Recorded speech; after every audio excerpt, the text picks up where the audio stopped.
Bismillahirrahmanirrahim. Assalamualaikum warahmatullahi wabarakatuh. Perkenalkan, Imawandra dari Prodi Bahasa dan Sastra Arab, yang pada kesempatan kali ini saya akan menjelaskan sedikit mengenai ilmu at-tadawuli atau ilmu pragmatik setelah itu mengenai salah satu teori dalam kajian pragmatik, yaitu teori tindak tutur. Baik, pembahasan kita yang pertama adalah mengenai pengertian dari ilmu at-tadawuli atau ilmu pragmatik. Jadi, ilmu pragmatik adalah ilmu yang mempelajari suatu ujaran berdasarkan konteks di luar bahasa, sehingga kita bisa menyingkap makna tersembunyi di balik suatu ujaran tersebut. Jadi, ilmu at-tadawuli adalah ilmu yang mempelajari mengenai makna dan atau memahami makna suatu ujaran tapi di luar dari konteks bahasa itu sendiri. Jadi unsur-unsur di luar bahasa itu bisa meliputi gerak tubuh, setelah itu mimik wajah, intonasi, konteks situasi, dan lain sebagainya. Membahas mengenai makna, maka sebelumnya kita telah mempelajari ilmu semantik atau ilmu ad-dilalah. Jadi, ilmu semantik dan juga pragmatik ini sama-sama mengkaji mengenai makna suatu ujaran. Jadi, apa sih perbedaan di antara keduanya, antara semantik dan juga pragmatik? Jadi, semantik ini adalah ilmu yang mempelajari makna dari segi struktur kalimat itu sendiri. Jadi, dari dalam kalimat itu sendiri, tidak ada unsur dari luar kalimat yang dipakai untuk memahami makna. Tetapi jika pragmatik itu memahami maknanya, memahami suatu ujaran itu bisa dari luar bahasa atau dari luar ujaran itu sendiri. Nah, kalau semantik konteksnya itu hanya terbatas pada konteks linguistiknya saja. Tetapi kalau pragmatik itu konteksnya lebih luas daripada semantik. Jadi, pragmatik ini dia membahas mengenai unsur-unsur dari luar bahasa. Seperti tadi yang sudah saya sebutkan, contohnya seperti mimik wajah, intonasi, setelah itu konteks situasi, dan lain sebagainya. Jika membahas mengenai studi pragmatik atau ilmu at-tadawuli, maka akan ada beberapa teori yang akan dibahas di dalamnya. Salah satunya adalah mengenai teori tindak tutur. Jadi pada kesempatan kali ini saya akan menjelaskan sedikit mengenai teori tindak tutur. Jadi teori tindak tutur adalah bagian dari kegiatan tindakan yang diperlihatkan melalui tuturan. Jadi sebelum munculnya konsep ini, konsep tindak tutur, para ahli bahasa itu memperlakukan suatu bahasa atau ujaran itu sesuai dengan keadaan atau fakta.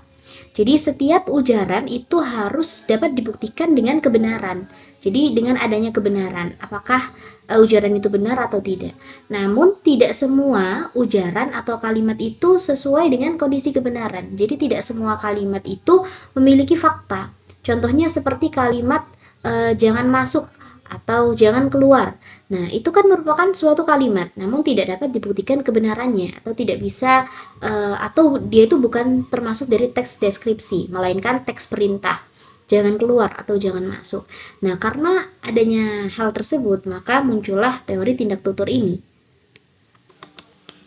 Nah, menurut Austin, yang menggagas teori tindak tutur ini, bahwa saat menggunakan bahasa, orang tidak hanya menghasilkan serangkaian kalimat yang terisolasi, tapi juga melakukan suatu tindakan.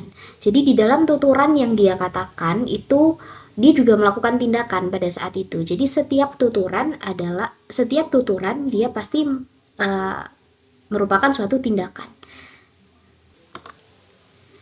Nah, untuk di dalam teori tindak tutur ini ada 3 hal mempertimbangkan 3 tingkatan, yaitu yang pertama tingkatan tindak lokusi, setelah itu tindak ilokusi, dan tindak perlokusi. Tingkatan yang pertama dalam teori tindak tutur adalah tindak lokusi, yaitu tindak tutur untuk menyatakan sesuatu. Jadi lokusi ini adalah ketika kita mengucapkan suatu kalimat atau melakukan suatu ujaran. Setelah itu yang kedua adalah tindak ilokusi. Tindak ilokusi ini yaitu tindakan yang memberikan ujaran dengan ada maksud yang lain, jadi memiliki makna yang lain di dalam suatu ujaran itu. Nah, contohnya seperti tindak ilokusi ini ketika suatu ujaran ini bisa mengubah status seseorang, seperti ketika seseorang menikah. Nah, ketika wali nikah mengatakan saya nikahkan dan bla bla bla, setelah itu pengantin pria mengatakan saya terima nikahnya dan bla bla bla. Nah, ujaran tersebut bisa mengubah status seseorang yang awalnya lajang menjadi sudah menikah. Nah, setelah itu tingkatan yang ketiga adalah tindak perlokusi, yaitu ketika ujaran bisa memberikan efek terhadap mitra tutur. Jika disimpulkan bahwa perlokusi ini adalah efek atau dampak dari tuturan yang disebutkan ini adalah lokusi.